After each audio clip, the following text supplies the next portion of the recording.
Welcome into the film room. I'm Paul Fritschner. Make sure you subscribe to the channel if you haven't already. You don't want to miss any of these videos as the season goes on. Today, I'm going to take you back to Xavier's win over Cincinnati in the crosstown shootout. And a huge reason Xavier won that game was because Trey Carroll scored 30 points. How did he score them? Well, if you listened to Richard Pitino in his postgame press conference, you heard him talk about the Barkley action. Barkley. You're wondering, what is a Barkley action?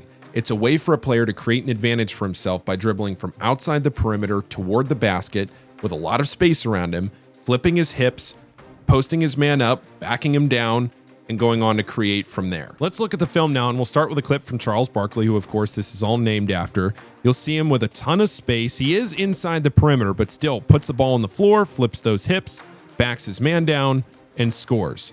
Now here are 3 clips from Russell Westbrook. You can see him from outside the arc, flips those hips, backs his man down, gets to his right and scores. Outside the arc, flips the hips to his left this time and scores. Look at all the spacing. Everybody's cleared out in this third clip. Flips those hips once he gets inside the arc, backs his man down. Now this is more of a jump shot, but still is able to score. Now here's Trey Carroll from the crosstown shootout. You can see here about midway through the first half, he gets a screen from Isaiah Walker, flips those hips once he gets inside the arc, backs his man down, gets to his right, scores. Little less than 2 minutes left in the first half, gets to his left this time after flipping those hips. Everybody's cleared out and scores. Here he gets his own defensive stop. He'll go coast to coast and watch everybody else. Everybody stays outside the perimeter. He has plenty of space to operate. Backs his man down because he has a size advantage, scores the bucket. Easy. This right here in the second half with about 16 minutes left to me is where the game really started to favor Xavier, because you can tell what Trey Carroll recognizes in this situation.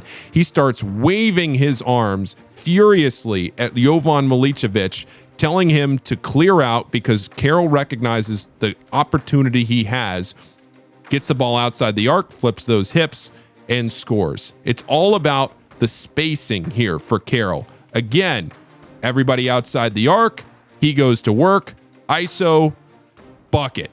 Little over a minute later, from outside the arc, backs his man down, everybody outside the perimeter, and one.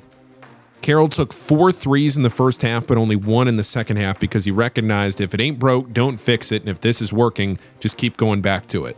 And then the last clip goes to work, bucket. It's a combination of where you get the ball and then the spacing that your teammates allow for you to go and do your work. Hopefully you learned something today. If you did, go down, hit that subscribe button, and stay tuned for the next film room here on the Rebound Rundown.